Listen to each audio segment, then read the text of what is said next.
morning, everyone. How's everyone doing today? Welcome to another class of PLAR History Geography on this Thursday, December the 22nd. My name is Jonathan, and again, I am your teacher for this course. We have made it. This is it. This is the last class before the holiday break. We have made it. Again, this is term 1B of this course. We're at the end of week 6, but more importantly, this is the last and final class before the holiday break. So we have made it. We're almost there. After this class, teachers are off for 2 weeks. We won't be back until the 9th. So again, we'll go from there. I will be away this afternoon as I am traveling home for the holidays. So I am away this afternoon, and I'm also away tomorrow.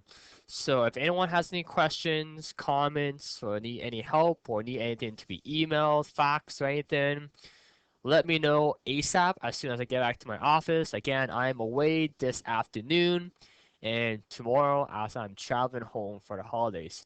Yes, I will still be checking my emails here and there over the break.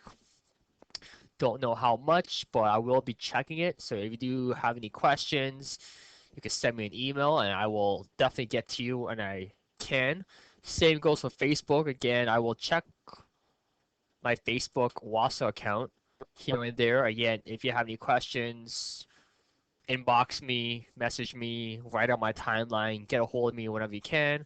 And again, I'll be more than happy to help you over the break whenever I can.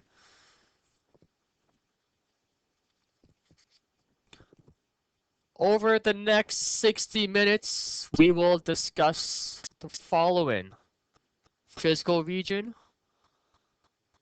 physical geography, and regional diversity. So we have a very short lesson, and I mean really short lesson today. So we'll see how far we get, and then we might do a bit of review in terms of lesson number 4. Yes, today we're class, we are starting a brand new lesson, lesson number 5, the very last lesson for this course. Lesson 5 is absolutely humongous and should take us a couple weeks to finish off, but in terms of today's class, we'll be starting lesson 5, physical geography. We'll just discuss the following such as region, regional diversity, and some of those aspects as well. So we won't get too far into lesson number 5. We'll save that until after the break. Again, we'll start off the class with that first, and then we probably will have lots of time at the end. Then we can simply just do a bit of review. I'd love to give the class some in-class time to work on any outstanding work, any materials. If you have any question, this is the perfect time to do that. Again, like always, you can always call in the Wassa Studio at your learning center if it is still open. If not, you can call from home and still listen as well. If not, Smart Bridget, again, if you have internet access at home in your community, download Smart Bridget, log on. That way you can see what I'm seeing and see what I'm posting as well. Again, if you have any questions, again, let me know ASAP. Again, I'm away this afternoon and tomorrow. Again, call me at my office, email me, fax me, wherever you need to fax me, and Facebook as well.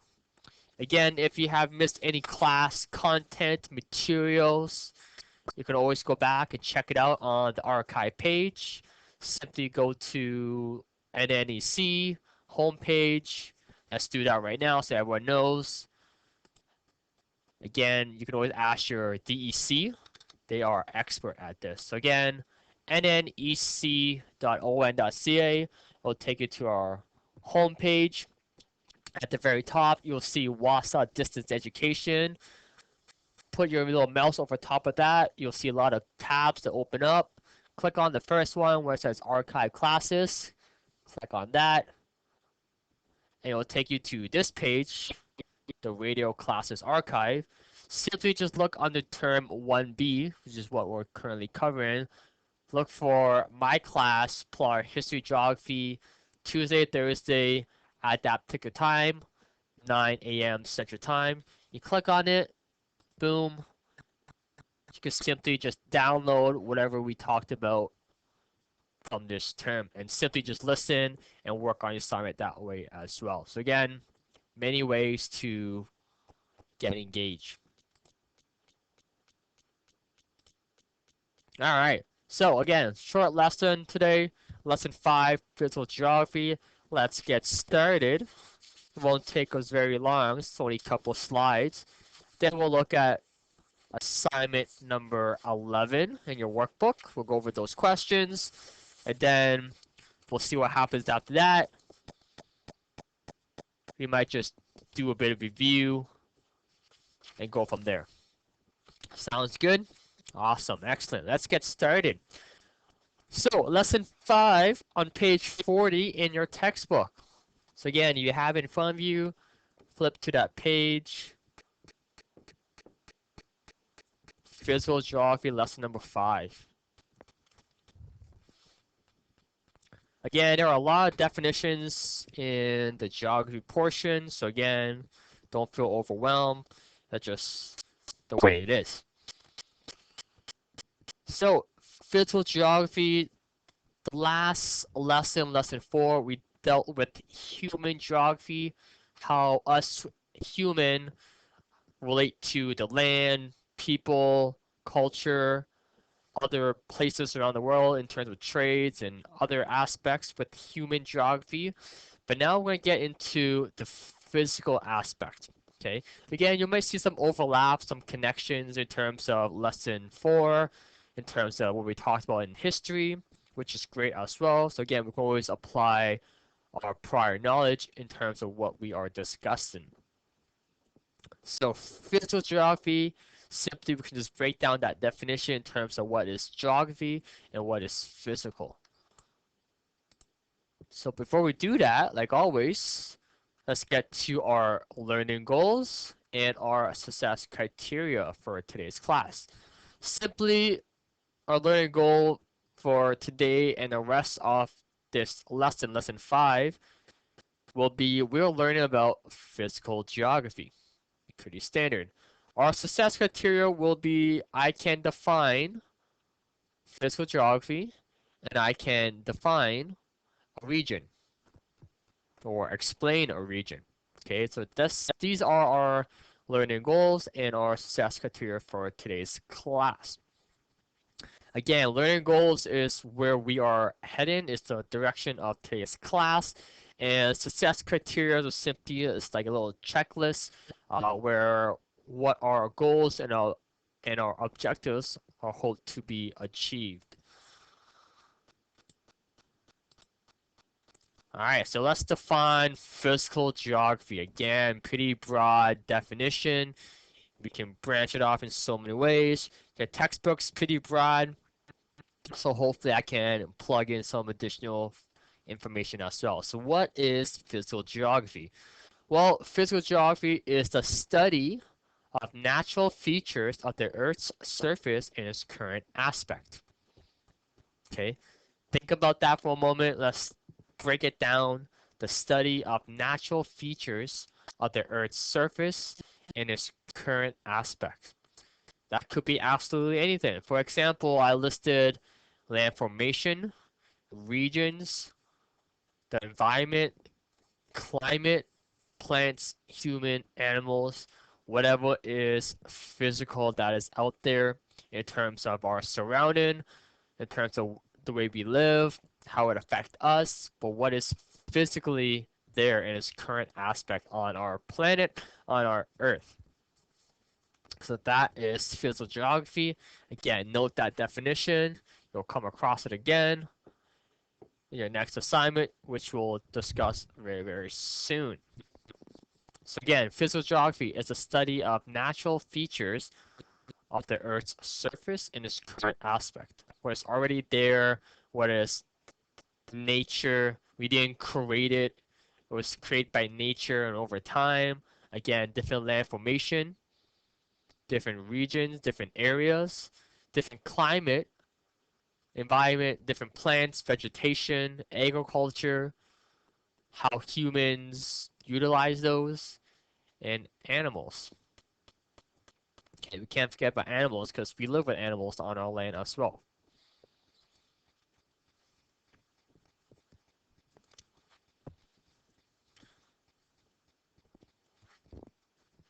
So that's physical geography. So hopefully we can apply that definition in terms of what we're discussing as we continue today's class and as we continue throughout this lesson. Next class, students, we will define a region. Okay, again, it can be confusing. Hopefully it's not, but hopefully we can use that and apply it to other aspects as we continue as well. So what is a region? Again, all this on page 40. Very, very short one-page content that we're trying to elaborate on. So what is a region? Any guess, any thoughts? A region. We have heard it before. A region, this particular area. But what does it actually mean? Well, a region is defined as a set of characteristics. Okay? Something that a particular area or place has in common is something that makes it stand out.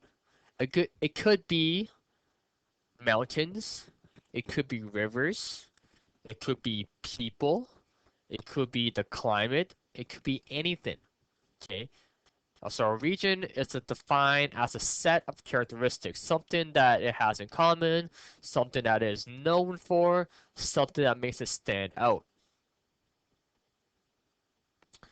Again, a region is not a country or a continent, but it's just an area, a place that is often divided based on imaginary lines and divided into different territories. Okay, there's no given set point in terms of where that region starts. It could be a physical object, such as behind these mountains, or north of these mountains, or behind these rivers. You can state that, but again, there's no set physical boundaries that define what is a region. So let's break that down and look at Canada, our beautiful country of ours, and let's break that down into different regions.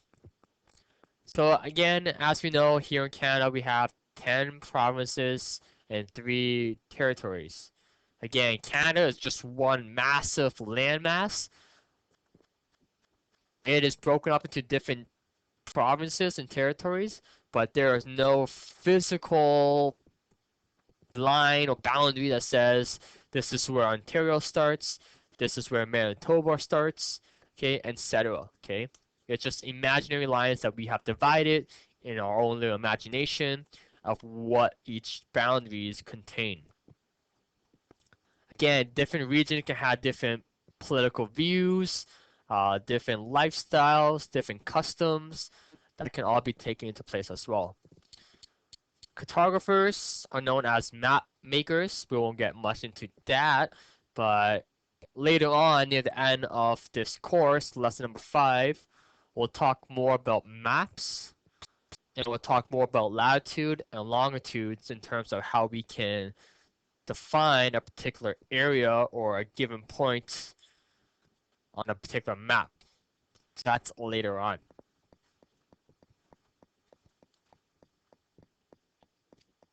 So again, look at that pictures on my screen. Something new, something different. I don't integrate much picture. I should do that much more, but on my screen is still a map of Canada. Again, just visualize any map of Canada. Again, massive land, part of North America, north of the United States. Again, 10 provinces and 3 territories. Again, yes, there are lines on it that says this province starts here, but again, if you go to that line, there's no physical boundaries that says what's there. Maybe there are borders when we enter the United States, that's a bit different, but again, in terms of different regions, okay, if we broke down regions into different provinces, that's that.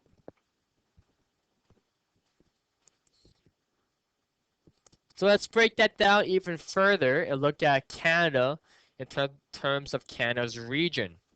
Again, Canada is absolutely massive, as you have already noticed, but we can break it down into different regions. Okay, we got the East Coast, the West Coast, we have us, Ontario, and we have our northern regions. So simply, BC can be classified as the Pacific region or the West Coast. Okay, Alberta is known as the Rockies. Our prairie provinces are known for agriculture. Saskatchewan, Manitoba. We have us, Ontario, since we're just so massive. We're just known as Ontario, or the central regions of Canada, since we're kind of in the middle. Then we have the East Coast, our Atlantic provinces, because they're next to the Atlantic Oceans. Yes, there's Quebec too. We can classify them as central Canada as well. And then all of our territories, Nunavut, Northwest Territory, the Yukon, are known as our northern region because it's absolutely just freezing up there. Okay, so again, if we broke Canada into these particular regions, we can define them as that. Again, the Pacific, the Atlantic, the northern, the prairies, and the central area of Canada. Okay, hopefully that kind of breaks down that definition of a region more in depth. You can start to see what a region has based on its different characteristics, such as the East Coast. Hey, they're next to the Atlantic Ocean. The West Coast, BC. Hey, they're next to the Pacific Ocean. The northern regions is absolutely just cold because they're almost at the North Pole. Again, different characteristics are categorized in terms of a region. Again, note that more than one province here in Canada can have the same distinction, classification as the same region.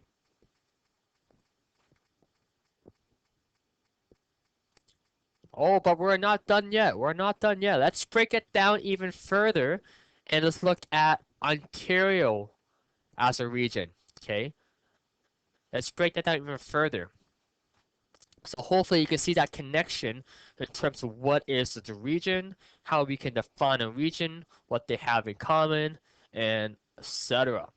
So Ontario, again, a massive province. If you had the opportunity to drive across this province, it would take you hours and hours and hours, even days, depending on how where you're going. It is just massive. Okay, whether you flew, drove, took a train, I have done all three, and it's just absolutely massive. It takes so long just to get from one point of Ontario to another point. It is just absolutely massive. But we can break down Ontario in terms of different regions. We can simply say Southern Ontario and Northern Ontario. We can break that down even further. So for myself, for example, my hometown is Brampton, which is simply just a little north of Toronto, and honestly, that is Southern Ontario. Very dense, very populated, lots of people, lots of big cities, lots going on in terms of culture, multiculturalism, entertainment, sports venues, just lots of excitement, big lights, big cities, lots happening down there. That's where I grew up. That's my hometown. But as we inch further north, give or take, it becomes less populated, it becomes much colder, and it has different characteristics in common. So again, there's no set definition of where Northern Ontario starts. A lot of Southern Ontario citizens, people would say Barrie is north, even though it's not really north. But for me, anything north of Sudbury, give or take, or northwest of Sudbury, I like to call that as Northern Ontario. So again, Thunder Bay, Sault Ste. Marie, all of our First Nation communities that we serve up north, we are all defined as Northern Ontario. Yes, I have lived in Thunder Bay, went to school in Thunder Bay for a few years, so I do know what it's like to live in Northwestern Ontario. This is my second year living in Silicon. So again, I'm now more exposed to our culture, our climate, our weather, and how we are much different in terms of what we do compared to Southern Ontario. But again, there's the East Coast or the eastern area of Ontario, which is like Ottawa and that area, much southern, such as Windsor, or the central area as in Toronto. But again, we can break Ontario down into different regions based on different characteristics. Okay, weather is one. So again, Northwestern Ontario could be a characteristic, population, and much, much more. Okay, so hopefully you can see that connection, visualize it. I'm pretty sure a lot of us has been to Toronto or even Thunder Bay, for example, in terms of big cities. You can see that connection in terms of what is a region.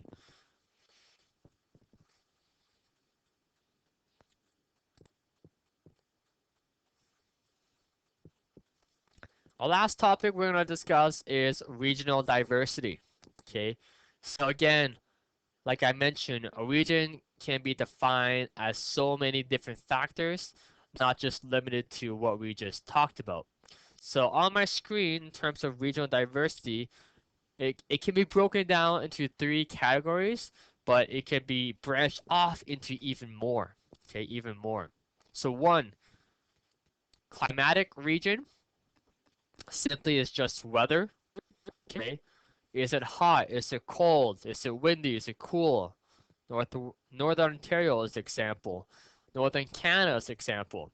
Okay, do you see that connection where we talked about Northern Canada on Central Canada and the different prairies and Atlantic and Pacific coasts? Or when we looked at Ontario in terms of Northwestern Ontario and Southern Ontario, different climatic regions come into play. We're not saying that Toronto and Southern Ontario is not cold, but we can say it's kind of like a different cold. It's more as a wet and damp cold in Southern Ontario, whereas here, us in Silicon in Northwestern Ontario is much colder. We definitely hit -40 a lot more frequently. We have a dry cold. We have a lot more snow, snow that stays on the ground much longer. Again, that can define a region. Okay, that can define a region. Okay, different countries, again, it could be other aspects in terms of whether it's hot, not hot. We can take that into account as well. Two, cultural region, very significant as well. We can break down region into cultural aspect, where it's diverse, dense, multicultural, people from different ethnic regions, different countries, different practices and their traditions, and from different countries around the world. Here in Canada, we're known as the very multiple, multicultural nation, where a lot of us are from different countries, from different backgrounds, which is all fantastic. Okay, all brings us together in terms of what we share with one another, in terms of our different culture backgrounds. It just brings a sense of diversity where we include everyone regardless of their culture. Again, a good example of a region could be First Nation community, Indigenous Aboriginal. Again, that can be broken up into different regions. Again, big cities, populated areas can be broken down as well. But again, a region could be, how different culture practice that particular area, etc., etc. And lastly, number three, topographical regions simply means it could be a physical object or a landform that defines that region. A great example is Alberta, where they have Rocky Mountains, or Banff, or Calgary, or Vancouver, those areas. That could be defined as a region because it has mountains. Something that we don't have. We don't have mountains here in Ontario, not that I know of at least. So again, they have that distinction, that recognition. What do we have on the other hand is lakes.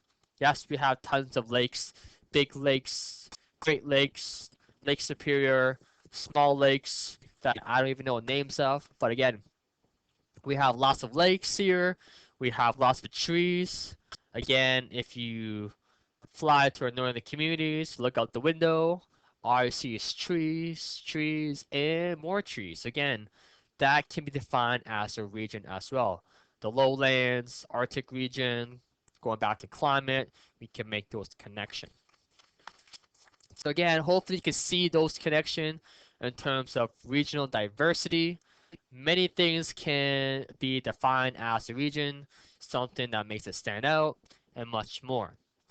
You can even talk about population as well, whether there's a lot of people or not a lot of people. Again, lots. So that's pretty much today's class in terms of physical geography. I don't want to get much more.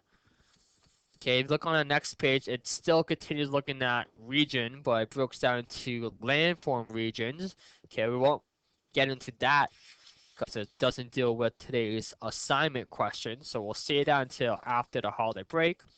So let's get to your next assignments, go over those questions in depth. We may even do these questions together right now since it's so short and pretty straightforward. So again, as we go through these questions, feel free to do them yourself. Okay, grab a pen, grab a pencil, jot down notes, jot down your answer, jot down your thoughts. Again, all the answers are in your textbook.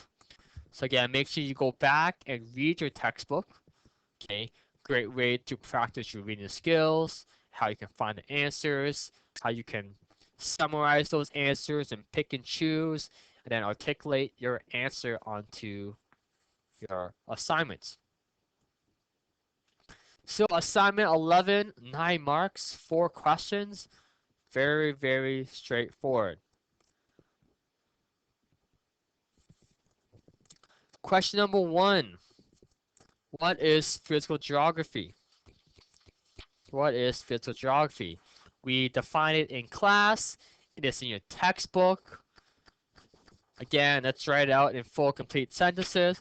Let's do that right now since we got some time. So again, what I'm writing on the screen, hopefully you can see it at some point during your studies, is just an example. You don't have to copy out what I'm writing or how you should always start your answers like this. Again, this is just an example. Okay, just an example.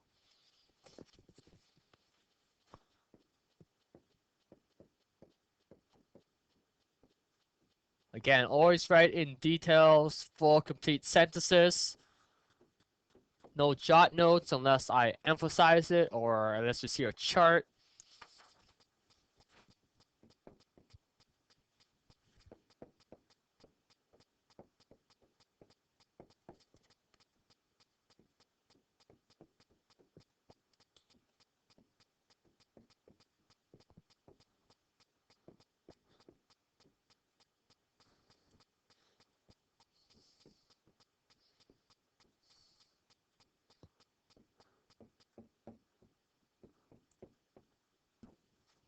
Okay, something like this. So physical geography is the study of natural features on Earth. Okay, something on the lines of that would definitely give you full marks. Okay, feel free to elaborate and expand on your answer. But again, don't just copy out that whole paragraph as you see. Question number 2. What is a region? Oh, look at that. More definition. More definition. So we can simply say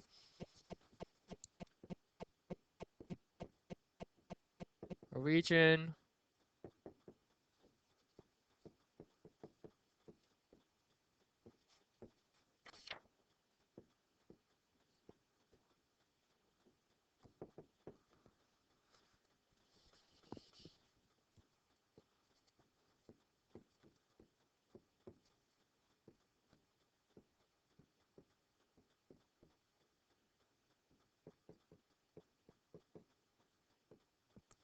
A region is defined as an area with a set of characteristics. Okay, so summarize it, put it into your own words. Boom, full marks right there. Next question, name three of Canada's different regions. So for this question, I'm referring to regional diversity. Okay, so look under regional diversity in today's class, in your textbook. That's where you'll find your answer. So we talked about three. It's not just limited to three, but these were three factors. Okay. So again, it could be, you don't have to put this in sentences, but you can simply just write down climatic, cultural,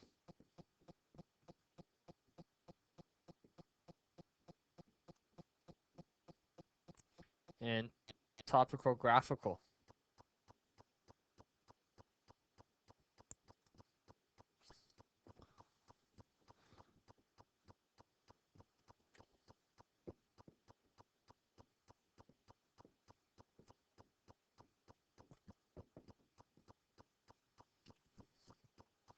Boom, 3 marks right there. And the last question, well, I can't really answer that because it's for the class to answer it. Why do you think Canada has so many climates? This is not in your textbook. I love these questions. We should have more of these questions. Maybe I'll change that next year and moving forward. But I love these questions because it involves your thinking skills. Okay, where you put on your thinking cap, use your critical thinking skills, and you think. As there are no right or wrong answer, provided that you back up with reason. So why do you think Canada has so many climates? What do you think? Why do you think Canada has so many climates? Hot, cold, different seasons. Why do you have so many different climates? What are the factors? What do you think? Sure, you can research it and find answers or reason to support it, but that's not what I'm getting at. I just want to see your thinking. Okay, so why do you think Canada has so many climates? Okay, I think Canada has so many different climates because of these factors, because of this, because of that. Sure. Okay. Again, there's no right or wrong answers as long as you're staying on topic. It doesn't matter what I think. It doesn't matter what your friends think. It doesn't matter what your family member thinks. But what do you think? Why do you think this? Okay. Why do you think Canada has so many different climates? Okay. So think about it. Use examples from your own lives, from your own community, how it affects you. But why do you think Canada has so many different climates? Break that down. Simply say, I think this because, or I feel this.